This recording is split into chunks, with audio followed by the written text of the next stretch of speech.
Hey, welcome everybody, thank you. I'm really pleased to be here. I just got a tour of this place. I'd never been to Troy before, I'd certainly never been to the Sanctuary for Independent Media, and I'm quite dazzled by all that's happening and by the range of projects and the number of people and the energy here. So I'm delighted to be here. So obviously this is not a representative sample of the population in the audience, but I'm curious who here has been to a protest in the last year? Yeah, pretty much everybody. Pretty much everybody. So who has been to a protest ever and wondered what it accomplished? Wondered what you accomplished by being there?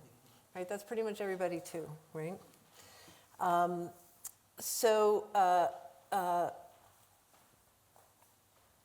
What I do is I organize protests and I research about protests and I think about protests and how the nature of movements and organizing has changed, what it's possible to win, what protests do and don't do.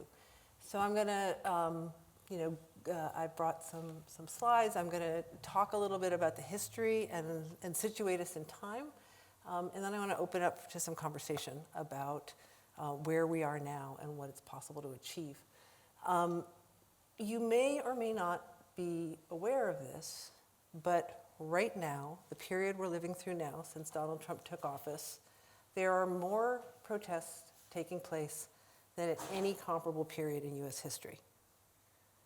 Whatever you think about the 30s, the 1930s, the 1960s, these periods that, in our historical memory are imagined as moments of great uprising and great upsurge of dissent, there's more happening now, either in absolute numbers or as a percentage of the population. In absolute numbers, the numbers are totally staggering. I just updated this spreadsheet yesterday. In the 2 years since Donald Trump took office, these numbers are, of course, really imprecise. Anybody who's been at a protest knows it can be difficult to estimate a crowd of 100 and whether you have 100 or 250. So taking all these figures with a serious grain of salt, there's been somewhere between 16 and 23 million people taking part in protests in the last 2 years. Most of that happened in the first year and a half. The pace of it slowed down a little bit. And that represents close to 28,000 separate demonstrations all around the US. Just an absolutely staggering number. And so, the image that I have here is from one of the ones that kicked this off, is from one of the many women's marches that happened on January 21st, 2017. How many folks went to a women's march the day after? Yeah, a substantial percentage. So we have these huge numbers of people in motion, huge numbers of protests, huge numbers of people participating. But what is it accomplishing? What does it do? What does protest change and how does it work? So before we cycle back and talk about this moment, I'm going to look a little bit at the history of protests, and then first tell you a little bit about myself. So this is me at my first big protest march. This was me in 1982. It was a march for the Equal Rights Amendment in Illinois, which just finally ratified the Equal Rights Amendment recently. This many years later. I was a member. You can see I'm wearing a NOW t-shirt from the National Organization for Women, which was the first group I joined.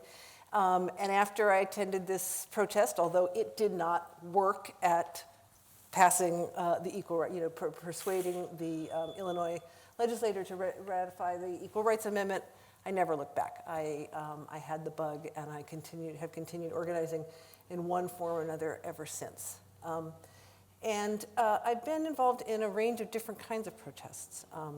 I was the mobilizing coordinator for this event on February 15th, 2003, which is part of what still stands as the single largest day of coordinated protest in world history. It was a day of protests all around the world, starting, the organizing was initiated in Europe to try to stop President Bush from waging war against Iraq. It was organized in a record amount of time, in 6 weeks. It was thrown together. You have this massive crowd. This is stretching up First Avenue in New York City. We were not allowed to march. And in fact, if you look closely, you can see this is the first time on a large scale that the police surrounded a protest with pens like this and would not let anyone move, which proved to be very dangerous. But it was this massive, massive outpouring that did not stop the war, right? We organized a series of subsequent protests, which I was also the mobilizing coordinator for, including a massive protest outside the 2004 Republican Convention. This march, at the time the police said it drew 400,000, but later when a police captain was being questioned under oath, it came out that it was more than 800,000 people. So it was one of the very largest marches ever in American history. And it obviously did not prevent the re-election of George Bush. Now, I've been involved, so these are the big protests that I helped organize and that I've been haunted by, and by the experience, the disparity between the scale of the protest and the scale of its impact. But I've also been involved in a lot of other kinds of organizing campaigns, much smaller ones, where it was possible to see what the effect was. That's me getting cut out with a diamond-tipped circular saw. I'm locked down with two fellow protesters to protest the sale of community gardens in New York City. This was a campaign in the late 90s. This was in 1999.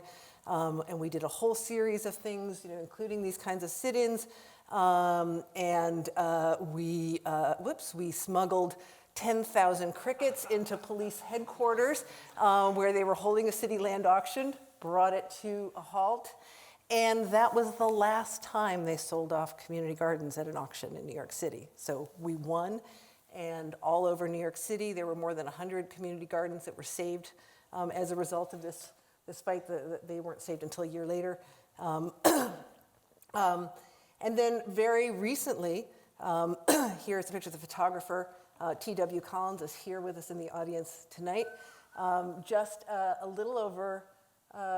about 2 months ago, I was one of the organizers of this protest at the Guggenheim Museum with the artist and photographer Nan Goldin, targeting the Sackler family, the family that is responsible for the opioid crisis and who has been whitewashing their reputation through philanthropy. We've had a campaign demanding that museums refuse their money and that the money go into treatment and recovery programs instead. And let's see, so we took over the museum, we did a banner drop, we dropped paper prescriptions to evoke a quote from one of the Sackler family members who had celebrated the blizzard of prescriptions that would greet the release of OxyContin. We did a die-in. I'm one of the bodies there on the floor. And then within 6 weeks, not just the Guggenheim, but now pretty much every museum in the world, it was a boom, boom, boom, boom, boom. Several major museums decided to stop taking Sackler money. The Sackler Trust shut down all their charitable giving.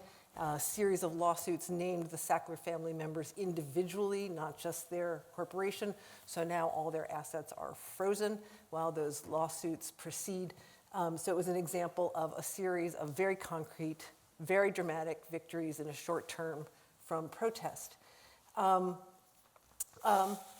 so, when people talk about what does it mean for a protest to work or not work, they're usually thinking of something like this, something that you can really, that's palpable, that's immediate.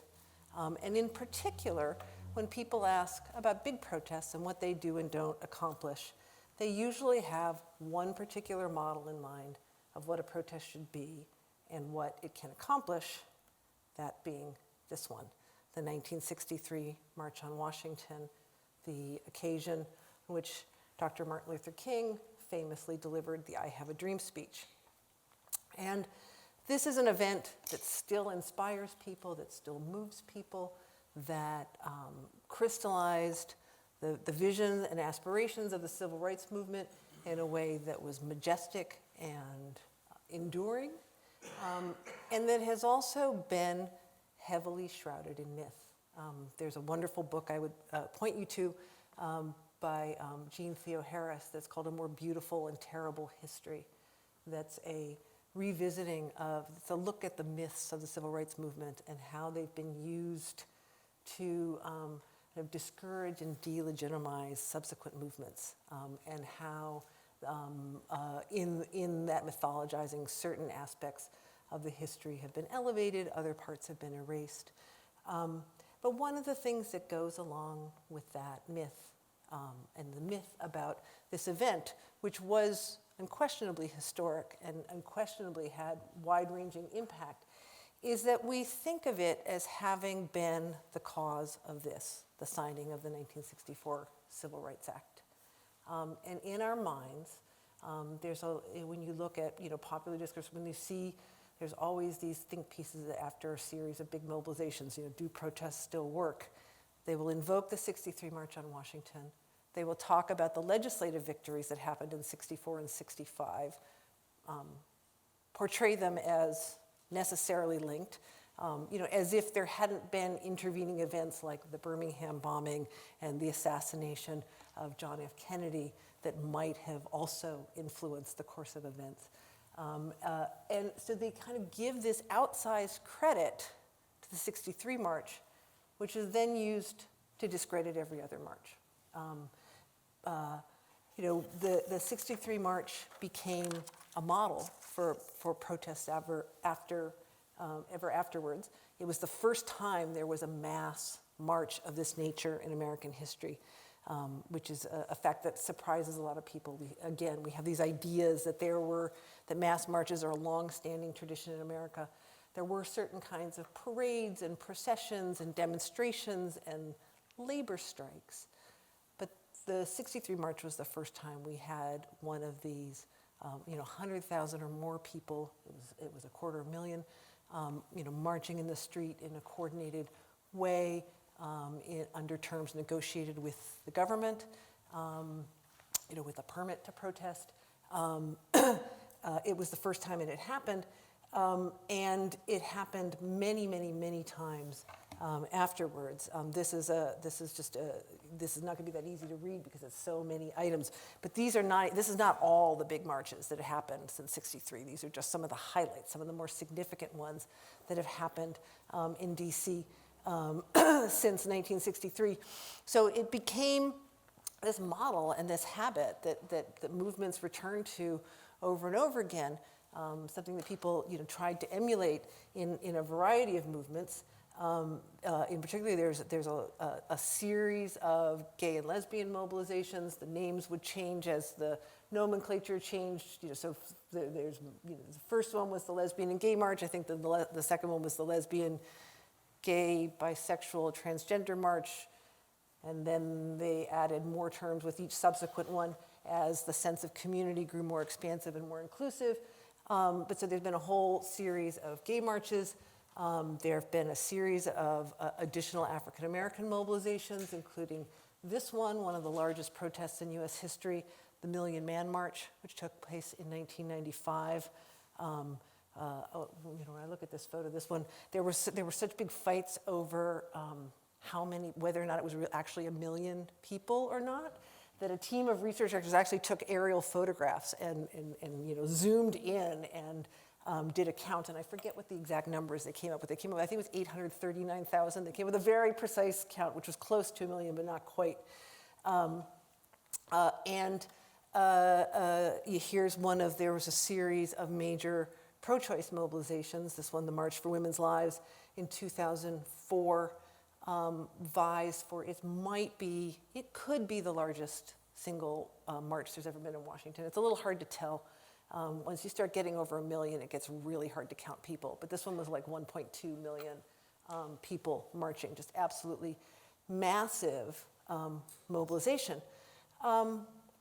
But when you look at these, There's none of these. If you go back and you look at that list that I had, or have the more inclusive list, that's kind of all the big mobilizations that after 63.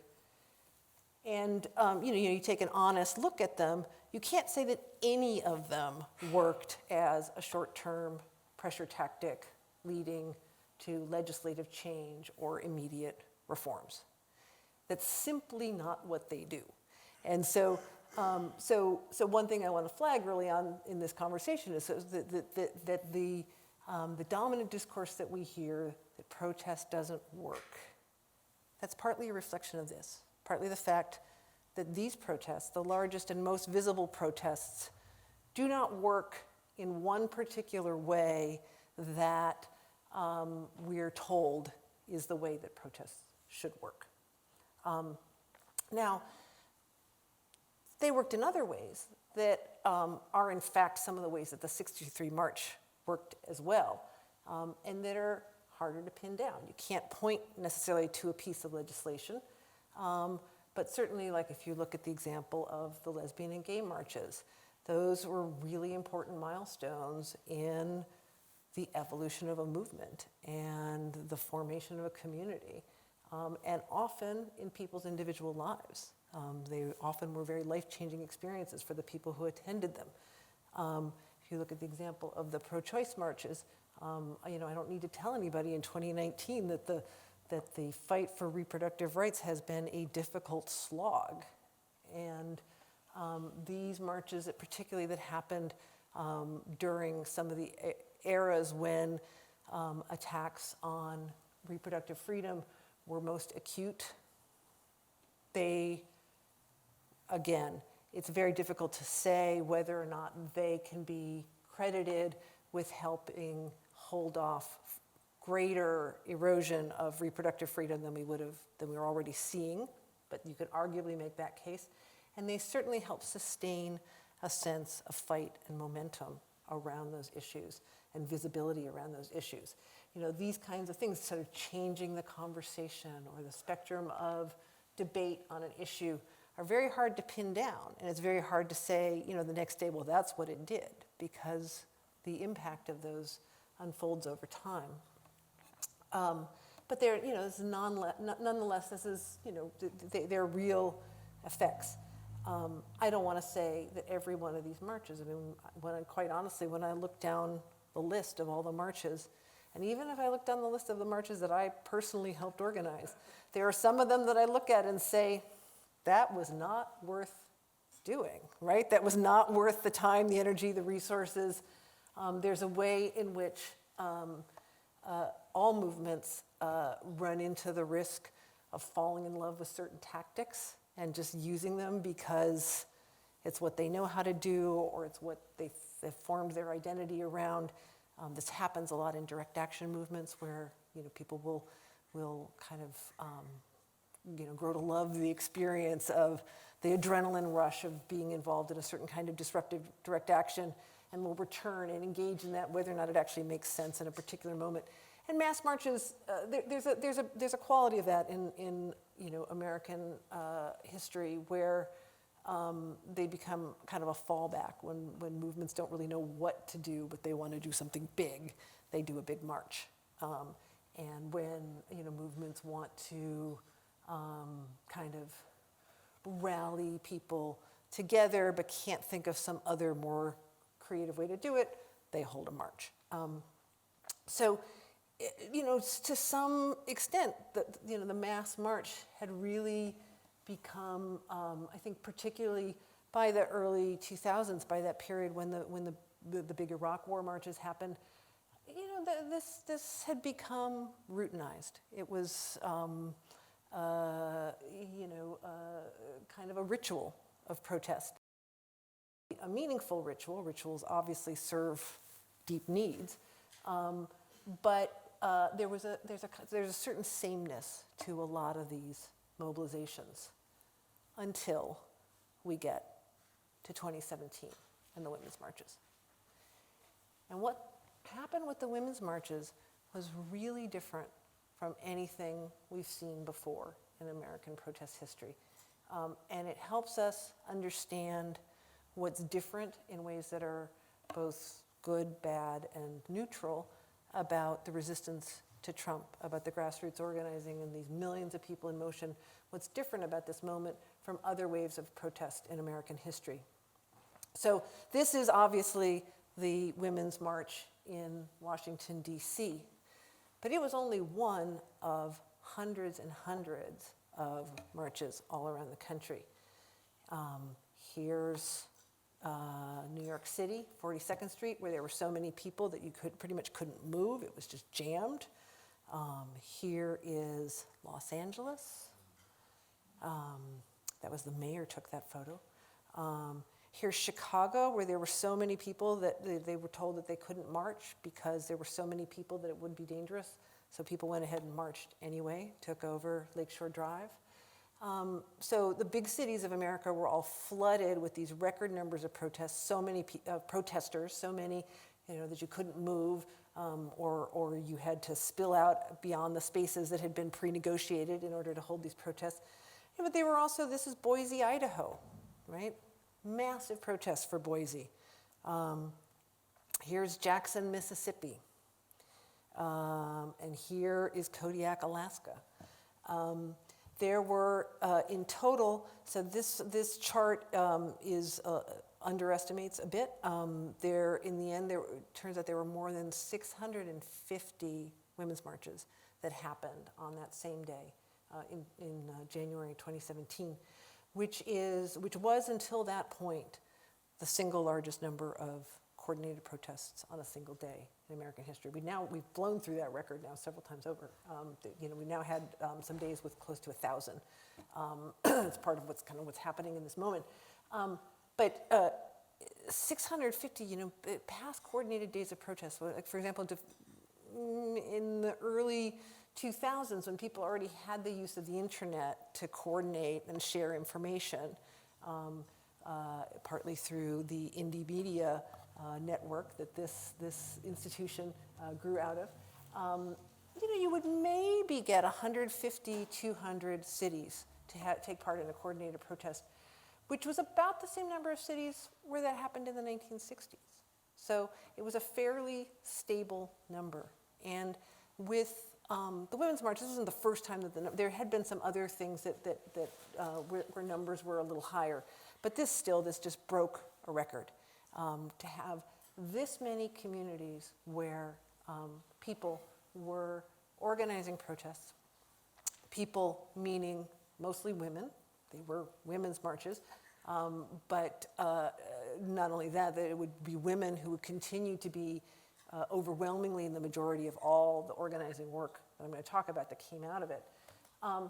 And in these communities, a lot of which really hadn't seen protests before, and where gathering 50 people in the town square was a big deal and a real departure from what civic life had been like in that community. Moreover, it's not just that these were organized all over the place, they were organized in an emphatically viral, grassroots, decentralized way. There was never actually a formal call to people to organize local marches. It wasn't like people were responding to a formal invitation that had been extended. The way that the Women's March came into being at all started with a couple of Facebook posts that were more or less simultaneous, one by a woman a retired attorney in Hawaii, and another by a fashion designer in New York.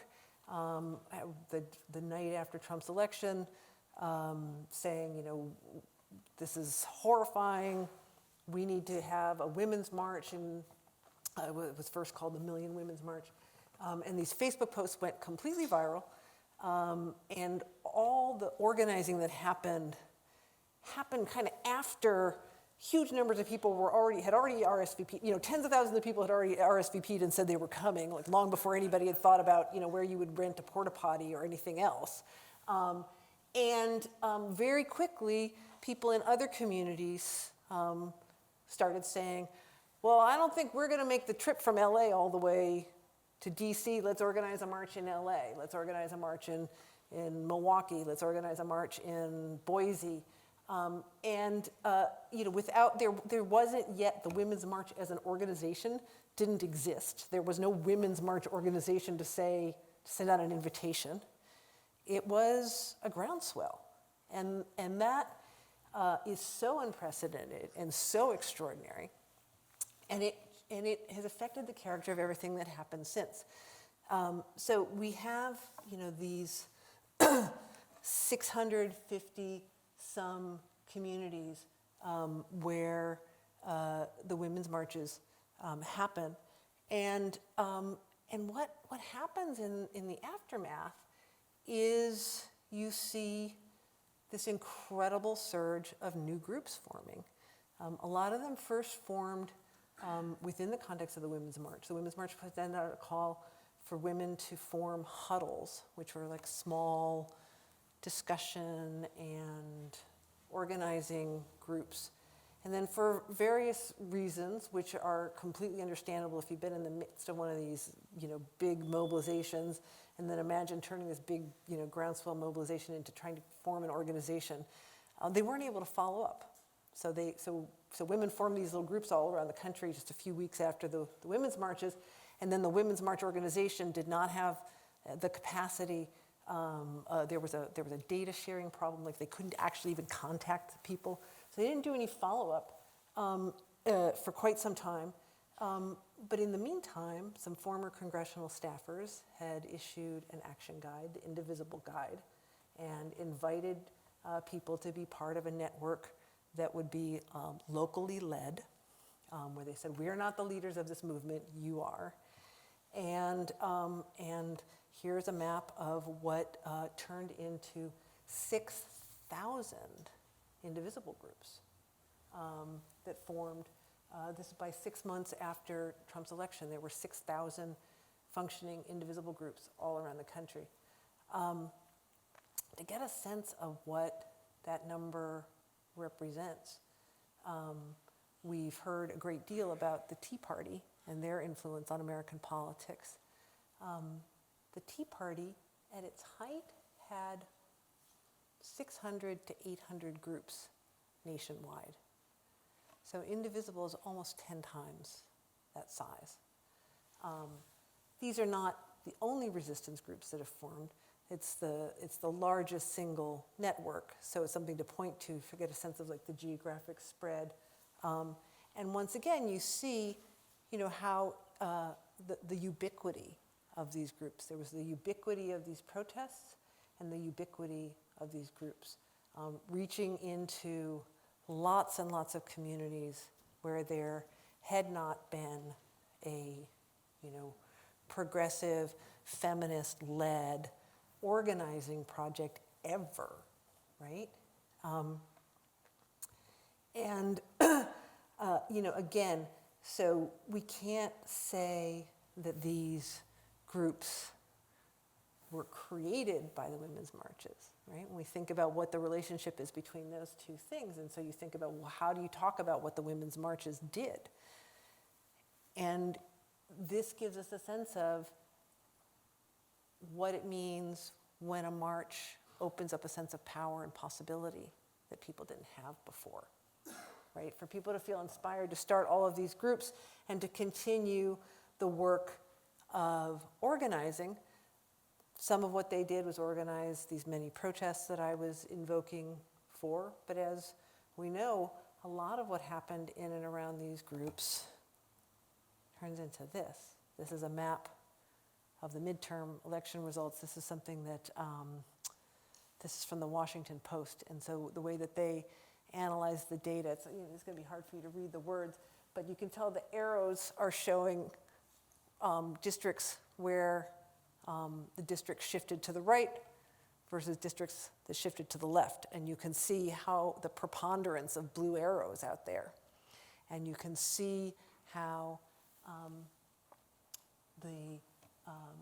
if we could overlay these maps and we could line up this data, I haven't been able to do that yet, but I think just intuitively, one can sense how much this and this wave of grassroots, get out the vote work swung the midterm elections.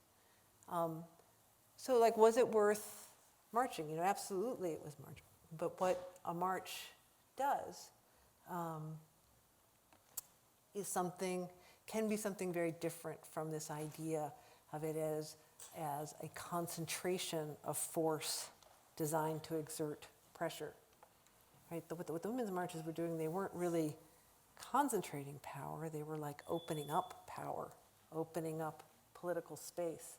These things that are really hard to pin down and that are, you know, very hard to concretize, but had everything to do with the way in which people were able to mobilize to respond to the Trump administration's attempts to repeal affordable health care, right? There were millions of people making phone calls all around the country. There was a very high level of engagement around the fight over that piece of legislation, much higher than you would normally see. Again, I think if we could map it out, if we could map out where the phone calls were, obviously they were going to be focused on the key legislators, the key votes, but it also tracks with this opening up of a sense of power and engagement. And there's a few other things that I can't neatly illustrate with photos that I want to talk about what has made this wave of organizing really different from what we've seen before. So the fact, obviously, that these were women's marches and that this is a women-led resistance to Trump, I think can't be emphasized enough. It's really striking how rarely that's said and spoken, even though when you look at any of the data about who's in motion and who's been organizing, if you look at the data on the mass marches, the really big mobilizations, it's a slim majority of women. It's like 55-60% women. But when you look at who's organizing the groups, who's showing up for meetings, who's making phone calls. There was a study that found that 86% of the phone callers were women, which you just have to say, come on, guys, like, pick up the phone to our male allies. But, you know, if you look at who is running for office, if you look at who is engaging in direct action, whatever, you know, tactic or piece of this complicated picture of work you look at, it is a solid majority women. And beyond that, although the Women's March organization is not necessarily at the center of what has been happening, the political framing that they offered very early on of a robustly intersectional feminism, of a feminism that centered the voices and experience of the most marginalized, that incorporates robust attention to race, to sexuality, to disability, to other aspects of identity, all of which represent a real step forward in evolution for a feminist movement that has not always been so great on any of those fronts. You see that carry, you know, it's not exactly what the politics are of every single formation that's been in motion in the resistance to Trump, but it has been a kind of dominant ethos. And there's been, you know, if you look at a lot of the like the debates that have played out locally around the resistance, a lot of them have been about trying to work through both the promises and the complexity of that kind of a feminist politics. So you see that shaping, carrying over into the work. Another thing that's really distinctive about this organizing, I've alluded to by talking about the midterm results. And that is that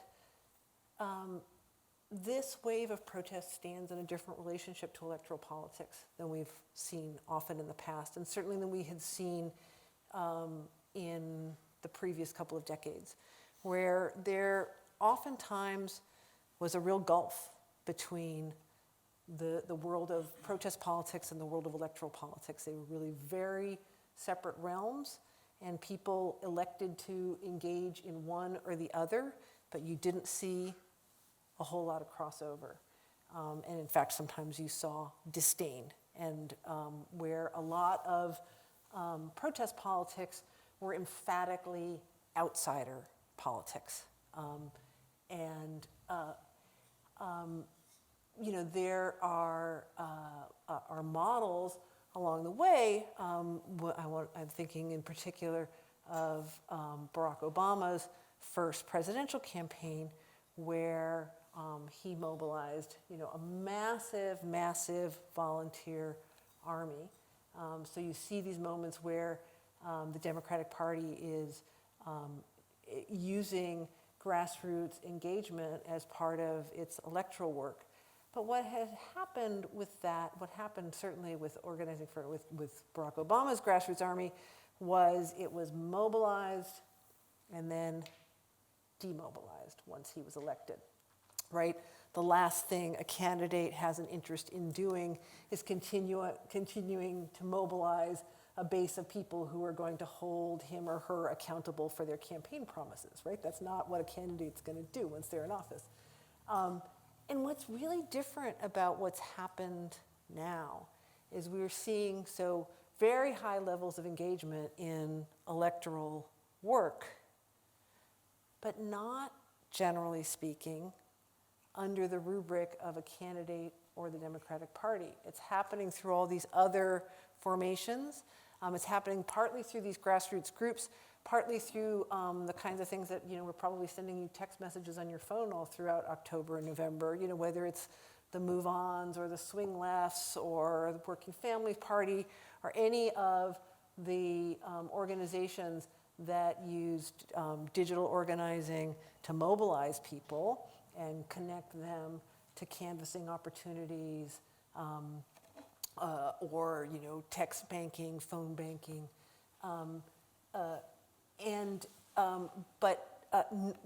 all of which could be coordinated with political campaigns, but wasn't being organized out of political campaigns. And so when we look and see, what happened with the midterms, where we had, again, I haven't seen anyone who's nailed down numbers on this, but I feel pretty safe saying that the levels of volunteer engagement in those 2018 midterms exceeded any previous midterm election. The number of people who were out hustling in one way or the other. And again, we don't have numbers for it, but so we know, again, it was majority women, and it was mostly happening around, outside, in relationship to the Democratic Party, not within it. And so it's a force that the Democratic Party can't turn around and demobilize, right? In theory, at least, it's still early enough in this congressional term that we haven't really seen this bear fruit yet, and there has been lower levels of energy since the midterms, quite strikingly, when you look at the protest data. But those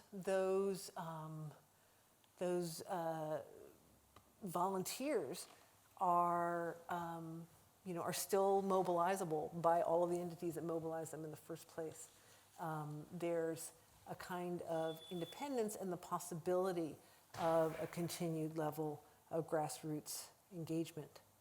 Now, I think when we at this moment, this is a tough moment. I hope we'll dig into this in the discussion.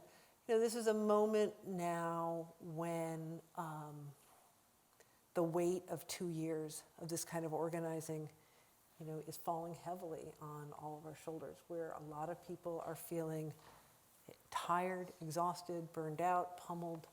A lot of people were discouraged by the Barr summary of the Mueller report, who had been hoping that there was going to be, some quick solution to the problem of Trump. But the thing that one learns when you when you do this kind of work over a long period of time, and when you look at the experience of prior movements, is that While you can have moments, like we recently had around the Sackler family and the opioid crisis, where there are these moments where protest and organizing can create sudden shifts and very sudden changes, that isn't the usual way that change works. The usual way that change works is a longer, harder slog. And certainly, if you go back and you step back from the myths surrounding a single event like the '63 March on Washington, and you look at the history of the civil rights movement in the U.S., it's a movement whose victories came over only after many years of organizing, after many sacrifices, in the face of many threats, and all of those gains then were challenged and threatened and have had to be defended, and ground has been lost. So there's this fundamental question in movements about how you sustain the work. How you sustain the work given that it's rare that you're going to have the kind of exhilarating experience I had 2 weeks ago when suddenly all the Sackler dominoes started, falling one by one, and on our text we were like, oh my God, another museum just turned down their money, and the Sackler Trust just folded folded its giving program, whatever the specifics are. We're in, those kinds of wins are wonderful, but they're rare, and that's not usually the way this work unfolds. So I want to read you a passage from my book, from How to Read a Protest, that gets at some of this. And then I want to open it up for questions and discussion. So part of the power of the women's marches was that they never even pretended to be about applying direct pressure on the new president. They were sending a different kind of signal. The trajectory of movements is long and slow and complex. Protests do sometimes force direct concessions. Smaller, sustained, and targeted ones do so more effectively than mass mobilizations. But that's far from the only way that they can be effective. Organizing isn't a science, it's an art. When the odds are against you, protests can shift the term of public debate or expand the sense of what's politically possible. They can motivate people on the sidelines to step up and take action. They can put an issue on the agenda or increase the urgency with which it is addressed. They introduce friction where injustice depends on the illusion of harmony. The work that protests do often can't be seen in the moment. Their effects tend to be subtle, dispersed, and catalytic. There are occasions, of course, when you're destined to lose whatever it is you're fighting for, and a protest is just a cry of frustration. But other times, the arc of history does bend toward justice, and there are magical moments when often, quite suddenly, you win. Protesting is always an act of faith, a gamble that action might spark more action, that inspiration will travel in unpredictable ways, that taking a bold public stand will set new forces into motion, that justice will prevail. Perhaps the single greatest challenge that movements face is sustaining the hope that's required for people to keep taking action over time. So sometimes, often, the most consequential way a mass protest can work is by changing the protesters themselves, giving them the taste of collective power they need to stay in the fight.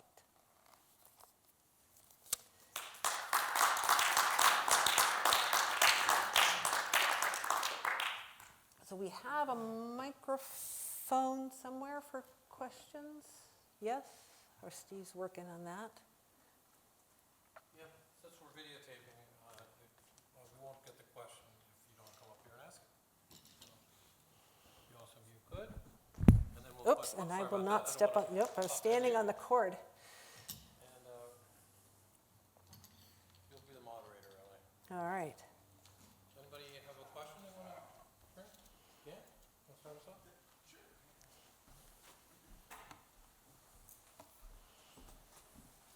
Howdy. Hi. mic's on. Excellent, really interesting. As someone who's participated in a number of mass protests in my life, a lot of stuff that we not only just think about, but when you're at the protest, people are talking to each other. Is this going to be one that does something, or are we just wasting a Saturday here? Right. And so I guess a question I especially have, thinking about, what are these moments that are exceptional that a protest can do something is sort of this, I guess, kind of problem I sort of imagine, which is there's sort of been this flattening of the difference between maybe organizing and mobilizing. The world of the 1960s, even if it has other kinds of problems not shown on Leave to Beaver, there's different kinds of social solidarity that are available. Unions are in much better shape. Fast forward to 2019, where the primary, I think, emotion created by or seen on Twitter is a sense of individualized, atomized dread, where the only thing you can relate to each other about is Garfield cartoons. And so, while mobilizing is important, do you feel that sometimes our desire to hit that serotonin button of mobilizing actually diverts energy away from building these stronger relationships? Or is there a way to actually, I don't want to say divert the energy from protesting, but to get protesting out of the mode of this is an exceptional moment where we're making myths and into what ritual is supposed to do, which is remind ourselves about how, in fact, ordinary the everyday is? Great question. Thank you. Yeah, very good. Yeah, you don't have to stand. Yes, please. Great question, and that has many questions contained within it. So I don't know that I'll be going to be able to fully do justice to it. There is a voluminous literature of social movement scholars on precisely this problem, and I will lead off by pointing you to one book in particular, which is a book by the authors Mark and Paul Engler called "This is an Uprising," that delves very deeply into the differences and tensions between the organizing tradition and the mobilizing tradition in American history.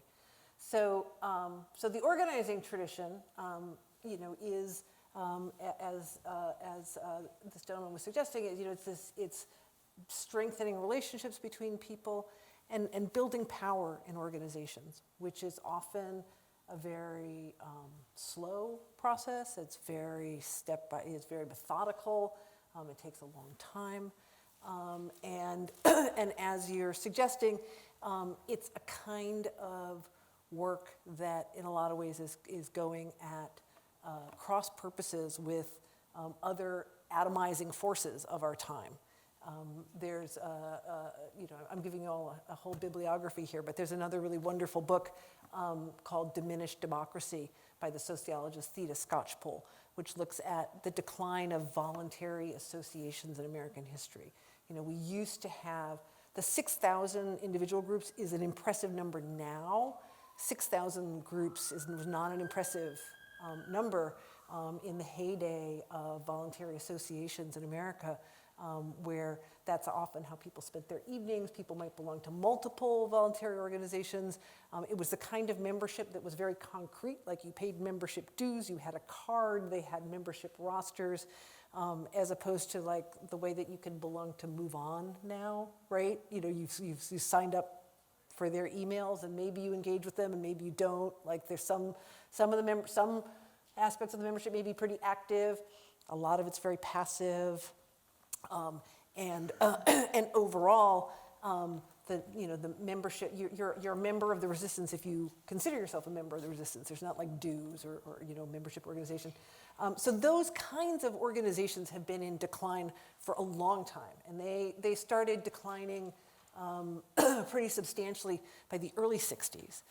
So that kind of work has been on the decline. There are groups around that are trying to counteract that and trying to do the kind of slow, steady build as opposed to this pop-up mobilization that can engage people but not necessarily leave anything behind, right? Where people go to a pop-up protest, Move On can call 1,000 protests that got the Mueller report and people pop up, but they don't continue to meet in groups to strategize about what they're gonna do. They go to an event and then they more or less go home. Now, the problem is, the tension there is that organizing is how you build power over time. It's rarely how movements win, usually through mobilizing, through the sense of a surge, through creating a crisis for those in power. And you create a crisis in part through disrupting everyday events and through creating a sense of surprise. For example, the scholar Frances Fox Piven has looked at how, in fact, the methodical work of organizing undercuts the ability of organizations to mobilize the kind of surge that can make people win, make movements win real victories.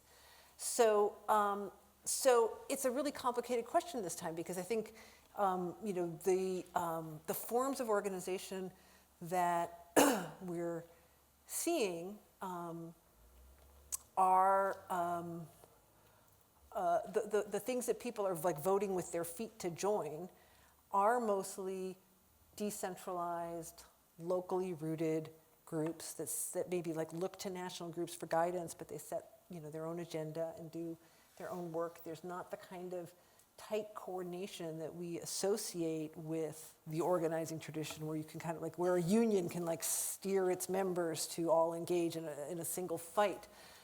There's not that same level of close coordination. And there's really no signs of that developing. There's no signs of interest in rebuilding those kinds of large-scale structured organizations. People have voted with their feet away from that for these groups that feel more immediate, more locally grounded, and that come more out of the feminist organizing tradition, right? I mean, those huddles that then turned into the indivisibles, like that's in a direct line from like the consciousness-raising groups and collectives and communes and so forth that were part of, that were first inspired by the organizing leadership of figures like Ella Baker in the civil rights movement, and then were adopted in the women's liberation movement of the early 70s.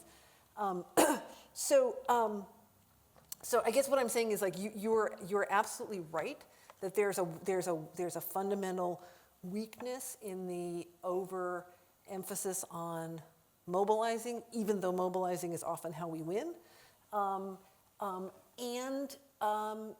It's one of the problems of our time that we have not found organizational forms that are sufficiently appealing to large numbers of people that they are willing to dedicate the energy to do the work involved in sustaining them, to do the work of like, who's going to send out the minutes of the meeting, or who's going to send the reminder, like that nuts and bolts infrastructure work. So I don't have an answer for that, and I think I do think like when I look more closely at I have this the spreadsheet of the data on the protests, and when I look at just how many of these pop-up protests we've had in the Trump era, how massive they've been, and how they seem to have melted away. I think think about the gun control walkouts, right? Those numbers are staggering. March 2018, in that month alone, between 2.5 million and 4 million people took part in protests in the U.S. While there's been important gun control advocacy since, that did not generate anything like the 6,000 indivisible groups. Like, there haven't been ongoing organizing efforts on a comparable scale that came out of that work. And I don't know the answer to how we get that. you know, some of the some of the things that have really changed in movement culture have to do, you know, with the rise of staff-driven nonprofit organizations as one of the main ways in which organizing work can take place because of the need for people to earn a living, right? So people need to have salaries in order to do that kind of organizing work. We don't have the tradition, you know, it used to be when Ella Baker was working for the NAACP, she would pass around the hat at the you know, she would raise her travel funds as she went and her organizing funds as she went. There wasn't necessarily, the NAACP for all of its size didn't necessarily have the money to cover her expenses. And we don't, you know, we don't have that kind of infrastructure. So I hope that at least somewhat answered your question, which is, you know, as I said, a great one and one that gets right at the heart of what a lot of people who study social movements have been debating about this moment and the changes that have taken place, you know, over the last half century. Hello. So I am an experienced organizer. I've been involved in many marches. I've also been involved in multiple direct actions leading to arrest. And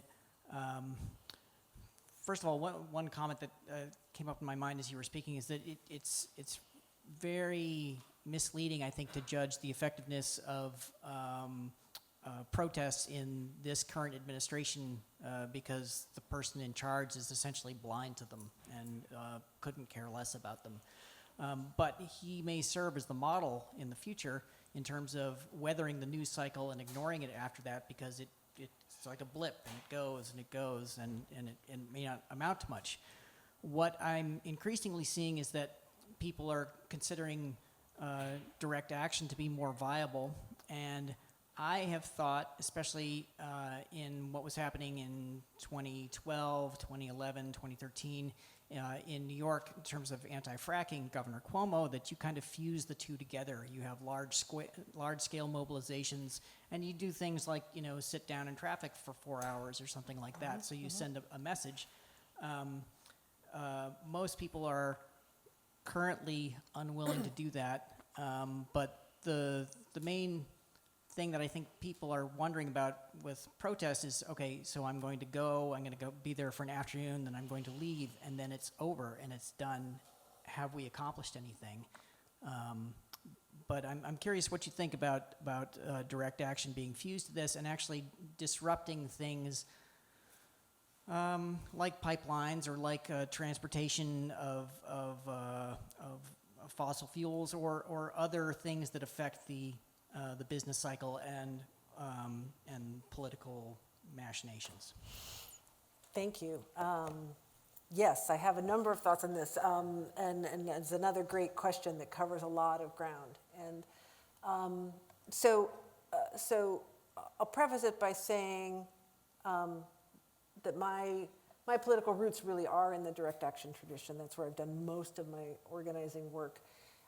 Besides the things that I showed you before, I was part of the very large direct action mobilizations that disrupted a series of major trade meetings in 1999 and going forward, beginning with the World Trade Organization Summit in Seattle in 1999, disrupted a major meeting of the International Monetary Fund and the World Bank in Washington, D.C. In April 2000. I was a street tactics coordinator for that, where we blocked off the whole city, disrupting everyday business as usual kinds of mobilizations that there's absolutely nothing comparable to now.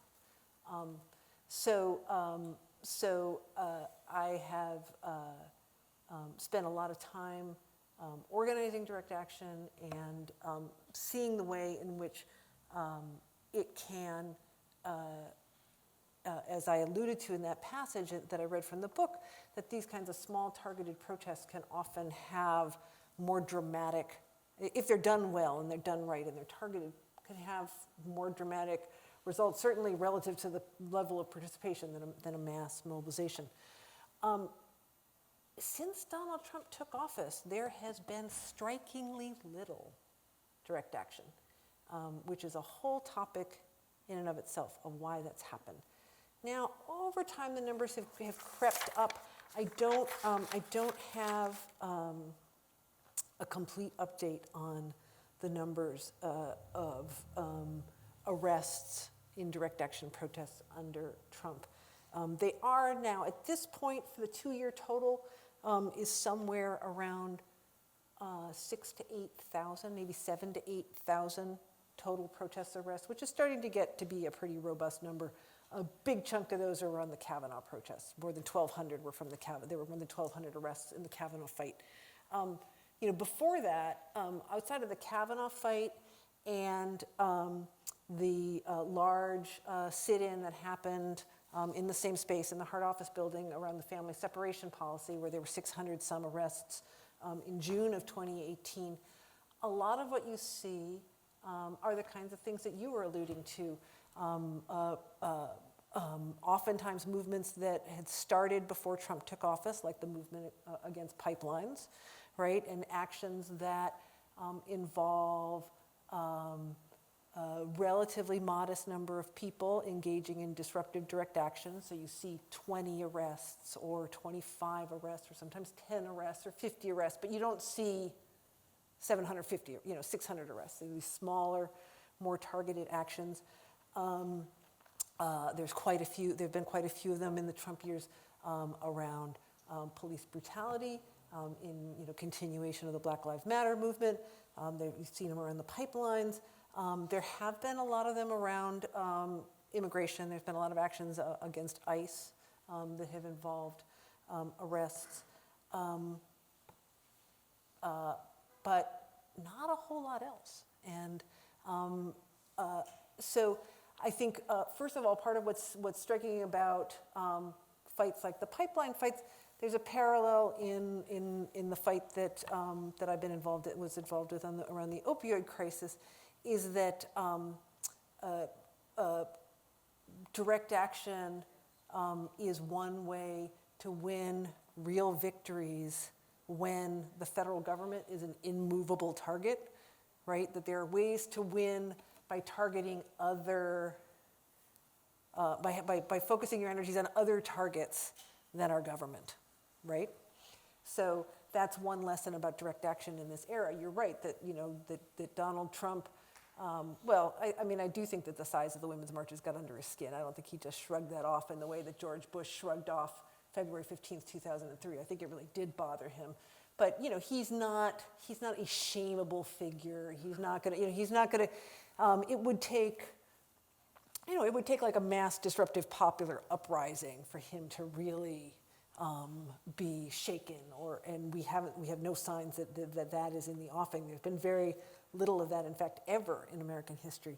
But there is something about this moment that I think about the parallels to the period after the Iraq War broke out, where there also, it was like a massive mobilization to protest the war, and then there was very little direct action. There was very little direct action against the Iraq War.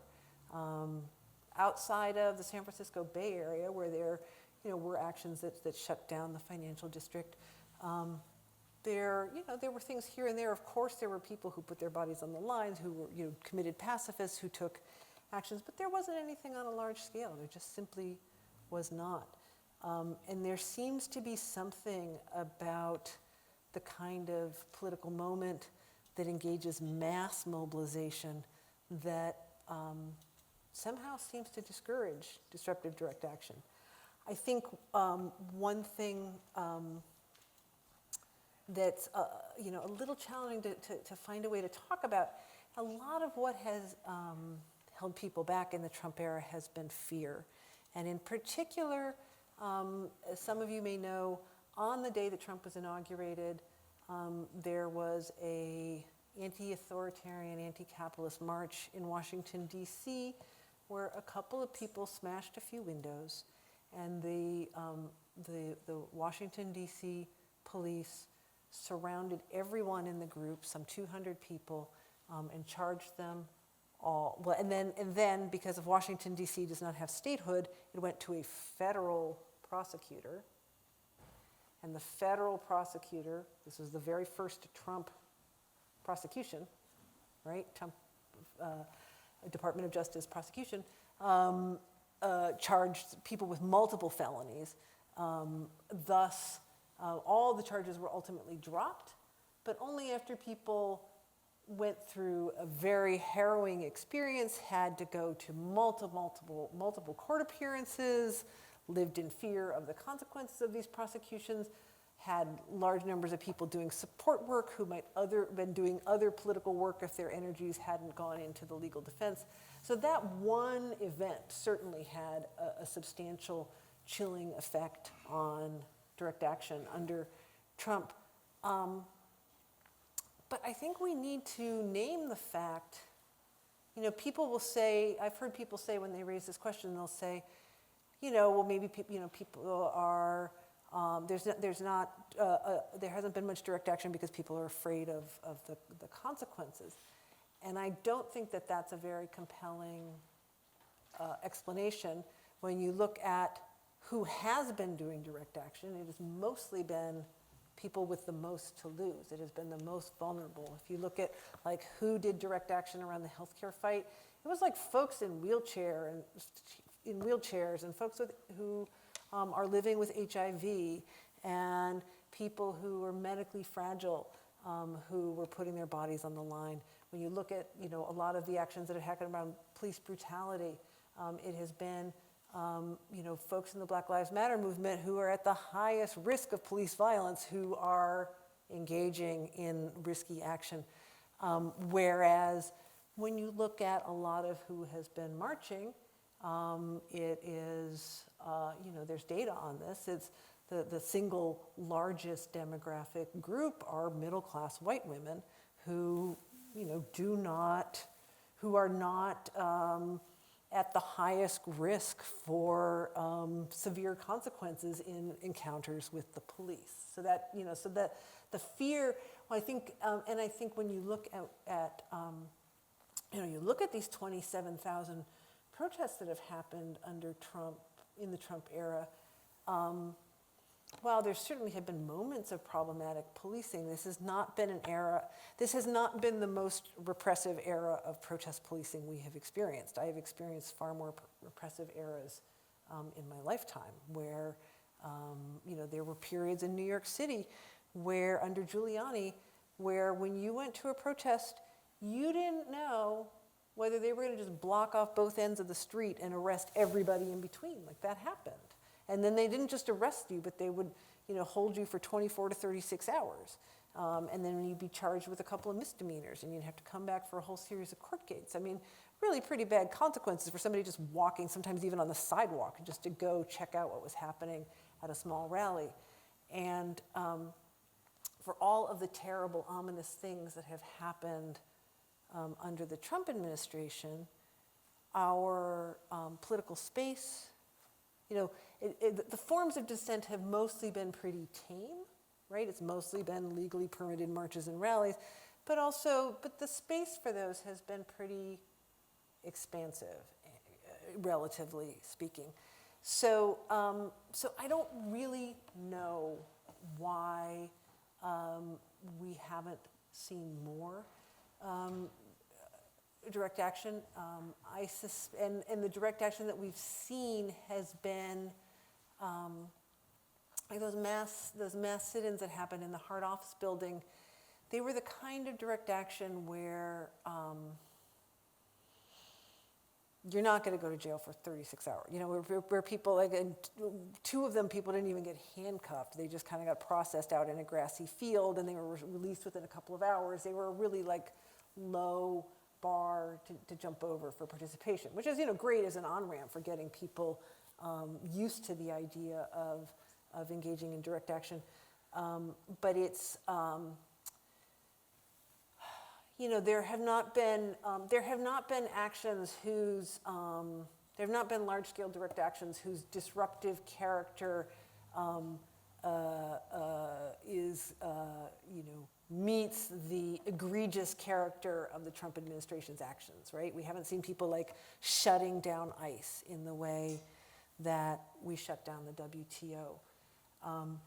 And I suspect that this question earlier about organizing that points to some of like the organizational containers in which we work these days is part of it. And I don't really know where the answers are, but when I look around and compare what there is in our organizing landscape to what we've had in the past, some of the things that I notice we don't have that we used to have, and that we had in the era when, when indie media formed, that we had in the era of those mass direct actions, was we had these gatherings. We had they were often, we'd have these places called convergence spaces. We had these meetings. We had these skill shares, and we had these structures, these regular places where people were relating horizontally to each other. What happens a lot now is it's like center outwards. It's not like the groups that are doing the mobilizing are telling people what to do in some like generals commanding an army, but it is it's like a call to action coming from the center out.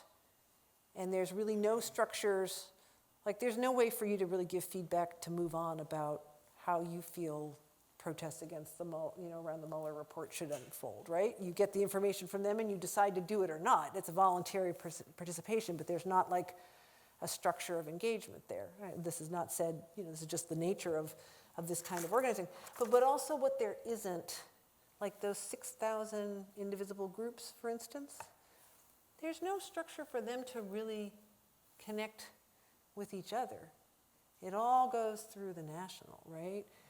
Like there's all these formations, but the ties between them and the collaborations and what we used to call skill shares, like that simply isn't happening. There's no place where that's happening that I see right now.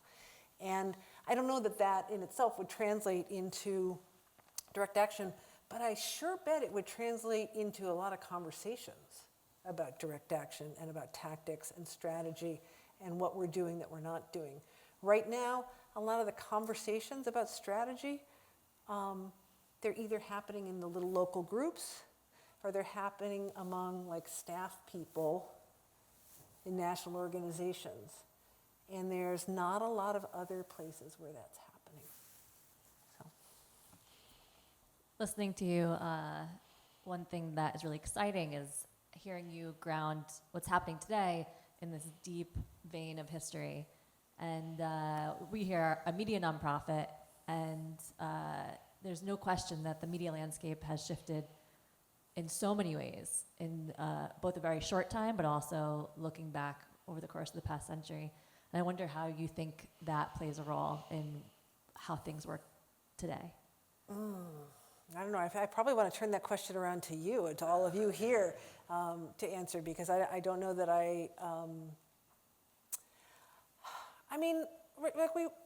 that those of us who are old enough to remember when the internet first came along, and the moment that produced indie media, right, and the independent media centers around the country, was a moment of techno-utopianism. This idea that the shifting media landscape was creating, it seemed remarkable. We could get our voices out at no charge. We could communicate in massive to massive numbers of people in ways that simply weren't possible or were too expensive before in the era of the consolidated mass media.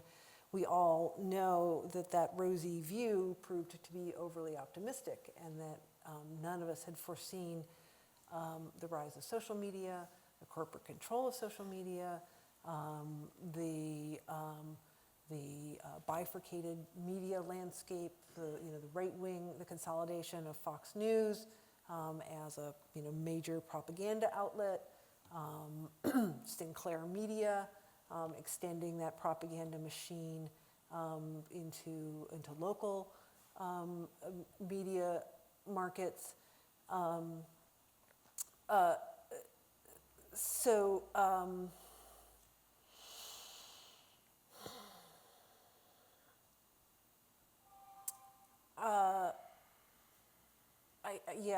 This is really not my area of expertise. So I'm a bit grasping at how to formulate this, but it certainly seems to me that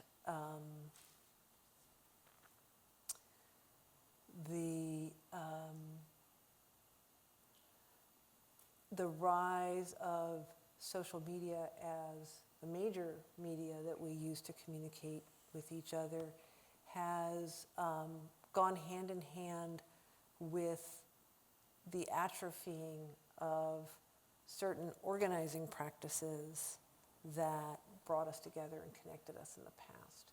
Like I know we all love trees, but I'm one of the people who I lament the demise of leaflets and the end of leafleting, and the way in which I'm in New York City, so you guys aren't standing outside subways here, but like standing outside a subway station and leafleting to people, if you do it, in a way, we would always do this thing called the stagger. We'd have several people handing out the same leaflets because the first people are like going to ignore you and walk past you, and they won't realize until they get to the second or third person that you're trying to save the community gardens that they care about, and so they actually do want to take this and have a conversation.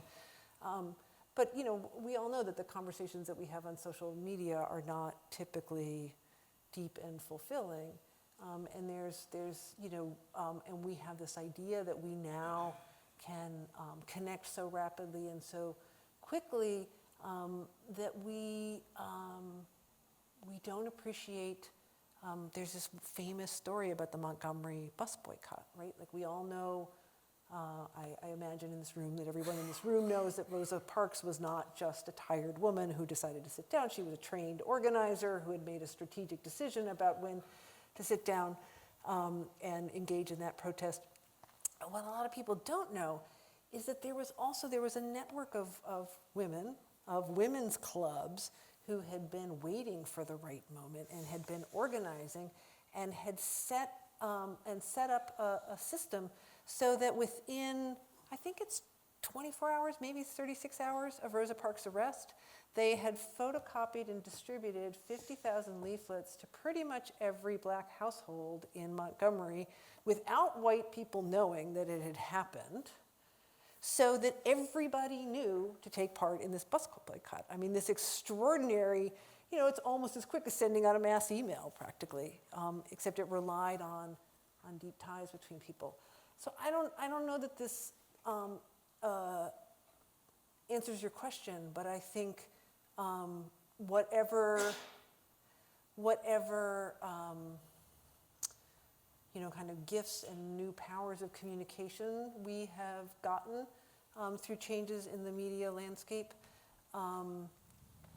the losses have been equal or greater. And this place is just wows me. And you imagine if there were sanctuaries for independent media all over the country. There aren't. This is a rarity that's partly made possible by the unusually depressed real estate here, right? There's most places you could never have this kind of space, and thus this kind of programming. We've seen, obviously there's been a larger demise of print.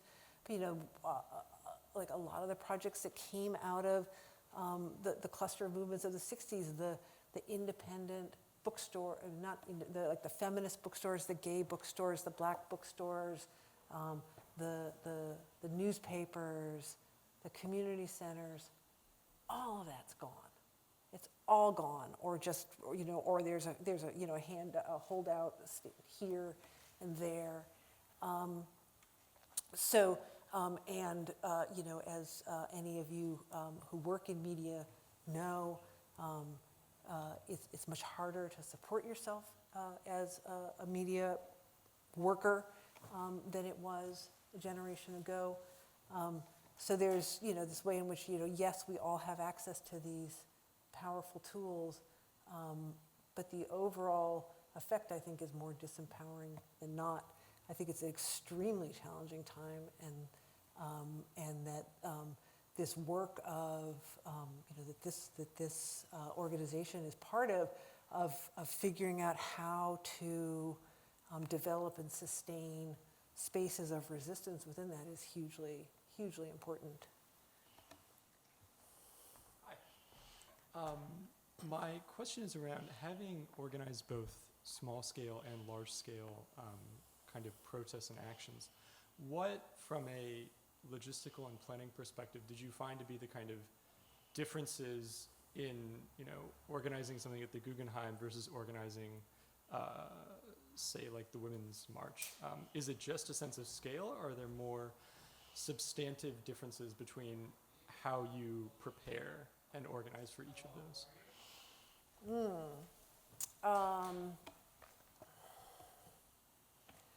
Well, so there's never been a mass march in America. There's never been a march with more, or a protest with more than 100,000 people in American history that wasn't negotiated with the authorities. So that, right off the bat, is a huge difference that colors everything else, right? Like of these 27,000 protests that have happened under Trump, of which only some are the really big ones, probably, I don't know what percentage of them are permitted. Half, maybe? So there's an immediate difference between when you organize a protest that is permitted and not just in, your immediate need to negotiate with the authorities over, and compromise with them over everything from the march route to the pens or lack thereof, the policing or lack thereof. But in so doing, you extend a different kind of invitation for participation, right?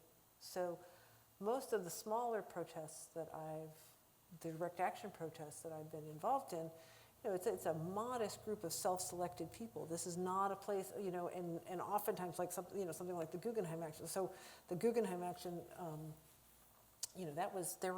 although when you read the news reports, if you read news reports that were written by people who weren't there, like there's one or two reporters who were embedded with us and who wrote an account more or less of what happened, but it very quickly turned from our 40 or 50 people who kind of trickled in and got the protest going, it was starting very slowly, to hundreds of protesters stormed the Guggenheim, and we didn't. We ambled in, and Nan Golden ran into a bunch of her friends, and so she was saying hi to people. I was supposed to give the signal to drop the leaflet to get started. I'm on the cell phone with the woman on the top of the spiral going, nope, Nan ran into somebody else, like we can't start, But we didn't invite, you had to know to get invited to be part of it. Which is not a way you build a movement, right? It's a way you advance a campaign, but it's not a way you build a movement. So that's one of the big differences is, and one of the reasons why it can often be worthwhile to negotiate with the police for a permit, even if you have to hold your nose in so doing, because those kinds of mass marches are much better points of entry and are much better ways to welcome people into a movement and invite people to take the next step. I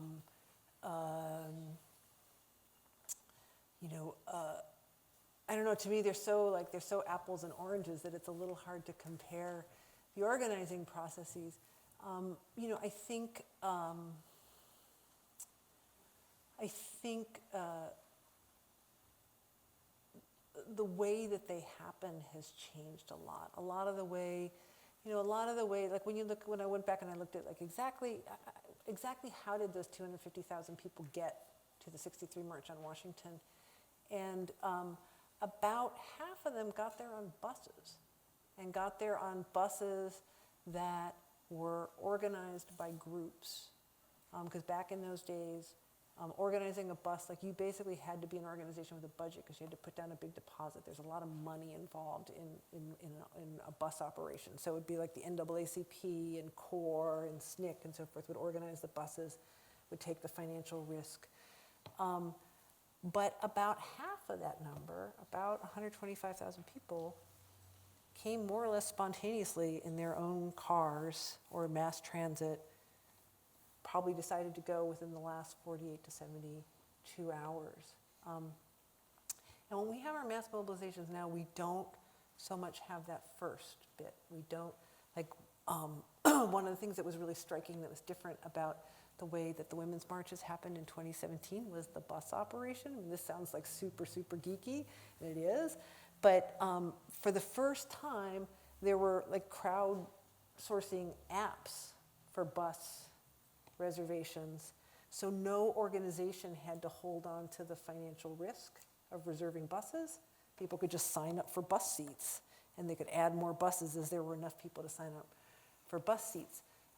So even like the nature of mass marches in our time is very different because organizations aren't playing an organizing role in them in the same way. We're kind of letting the internet do that. So we're sort of like, again, it's this like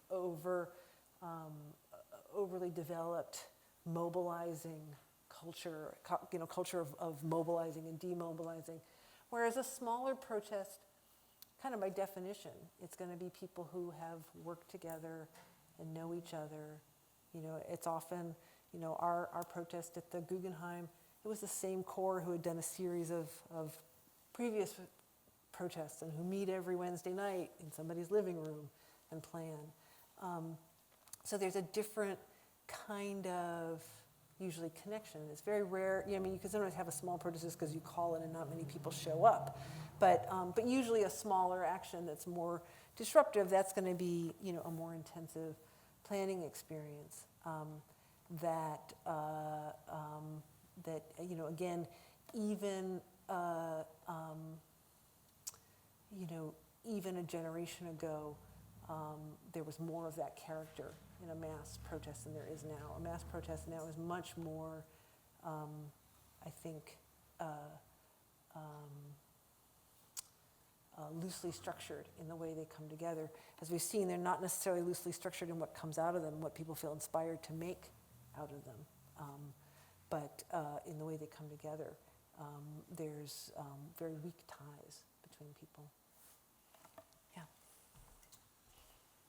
With the scale of people that I see in the marches and the protests, and then you were talking earlier about destruction of private property, what steps do you guys take to really kind of defer the anger getting out of hand and then people taking, say, violent action or destruction of property? Like at a big mass march? Is it a big concern, or you guys? Usually not. Usually not. It's. I have a lot of material in the book in How to Read a Protest about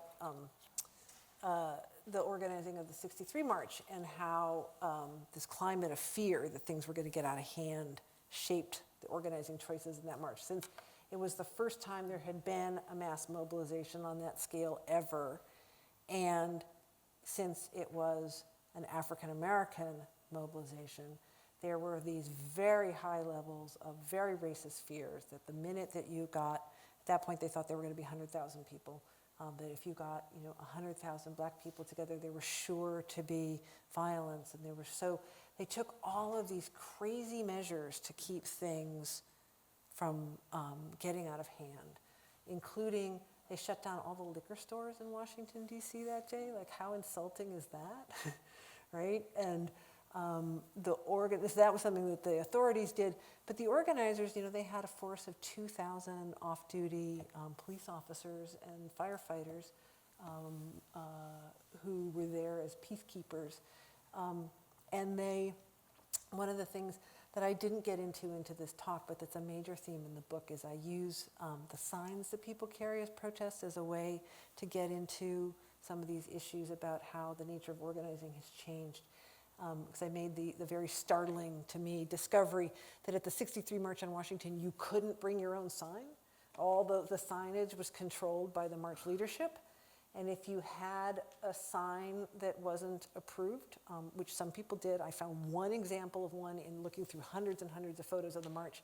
The people, and then there's some written reports, they tended to be local civil rights organizers from the South who had been involved in brutal local fights against segregation and wanted to bear witness to what they had suffered and what they had experienced and what they had lost.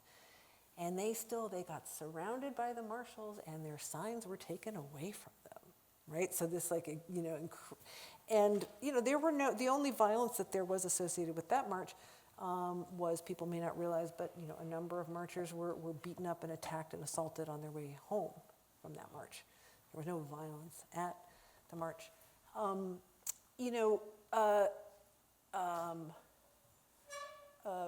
Property destruction at protests in the U.S. is really rare.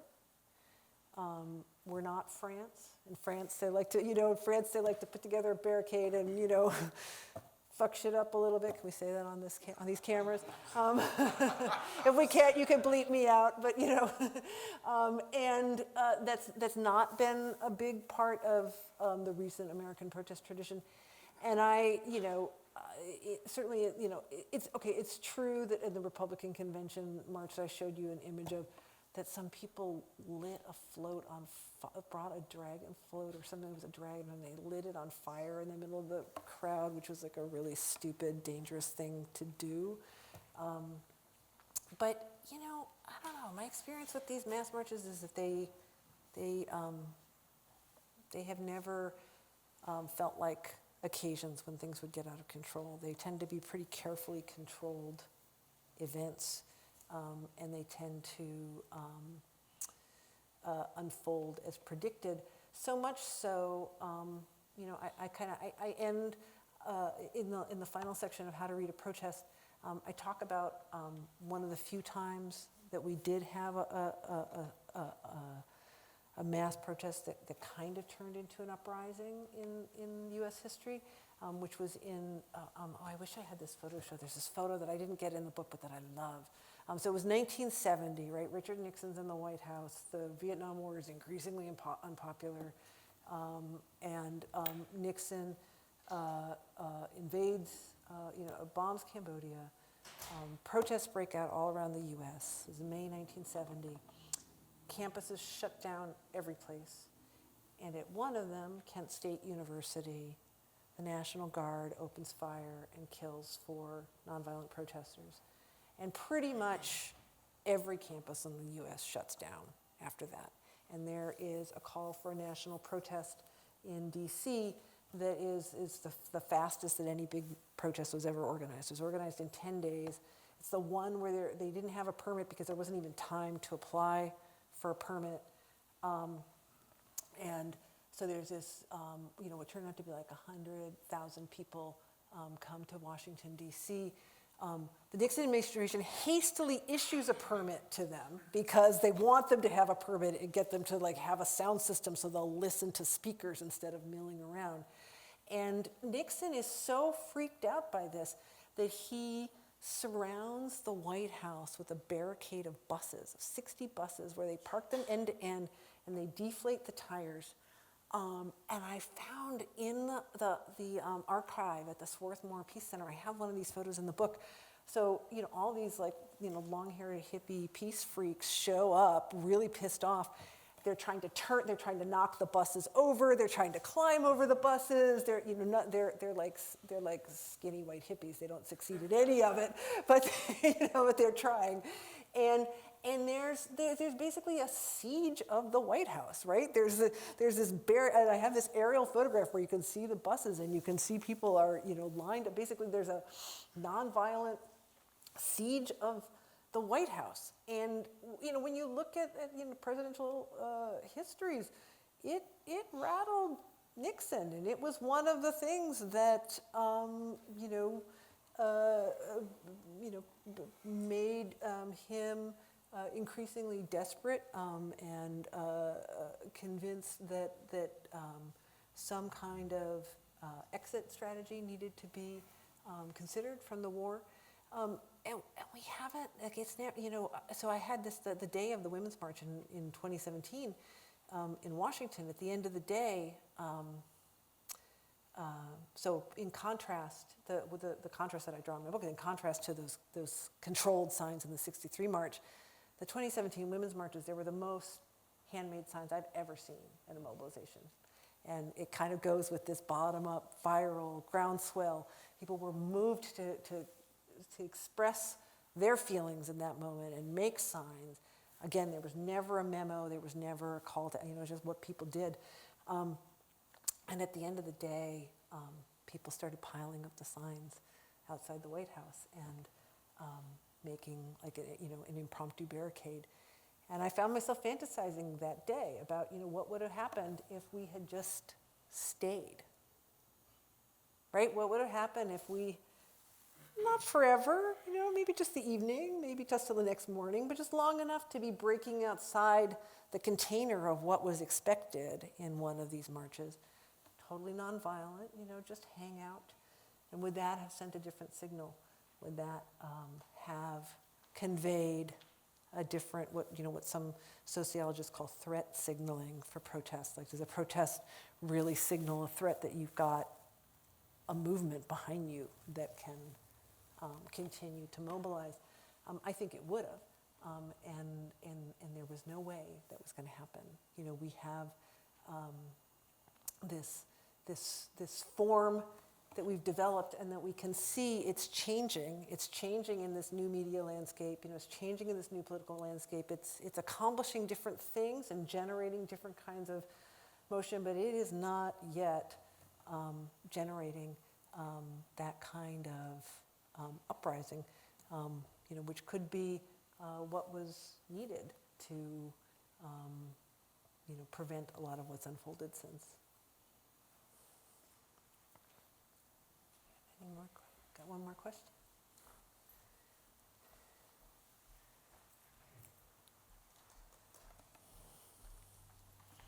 Because we're a state capital, we have had demonstrations where every Monday for 12 years, some people have gotten together to hold up signs against war, Yeah.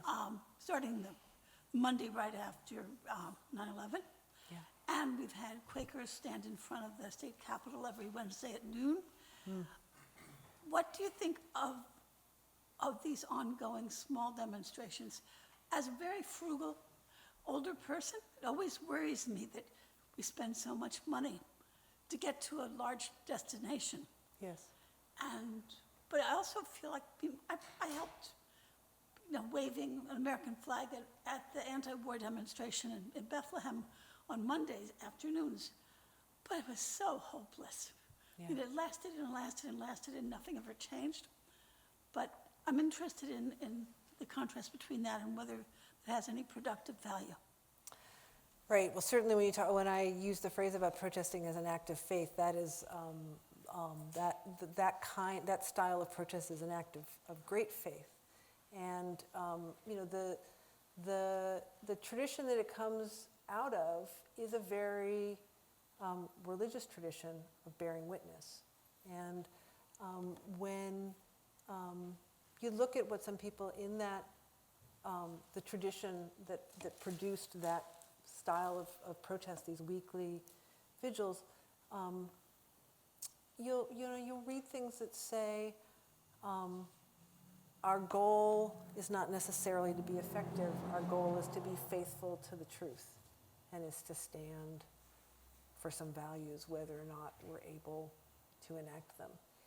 And to me, there's enormous beauty in that, and there's enormous potential for inspiration in that, right? That's the kind of protest where it's really very difficult to gauge the effects that it has, because the effects that it has are likely to be quiet and individual, inspiring a person who sees that happening to then go on and be engaged in some way that you're never going to be able to count.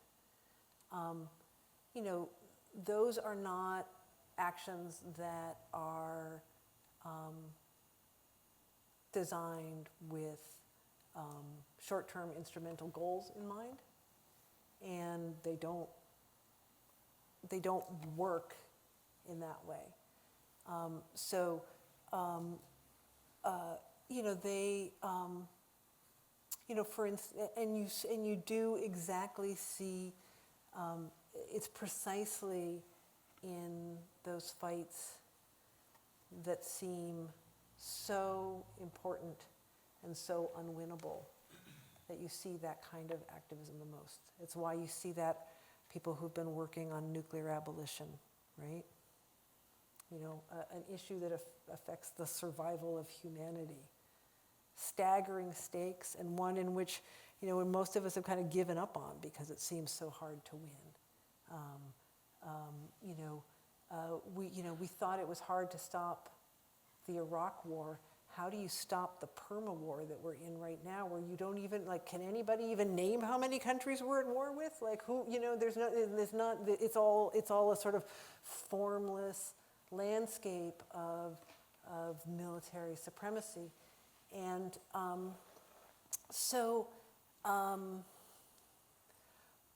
while I've not personally been drawn to take part in that kind of protest, because I'm always itchy to find places where we can win things, to see what we can win, even if it's 100 gardens in a big world, you know, or changing, you know, the donor patterns of one family in a big landscape of, you know, increasing concentration of wealth. You know, those are the fights that I've been the most drawn to. I have enormous respect for that moral witness and for how in its, for the radicalism of its utter impracticality. So, you know, I don't think it narrowly works in the way that some of these other forms of protests do, but I have nothing but admiration and respect for the people who do it.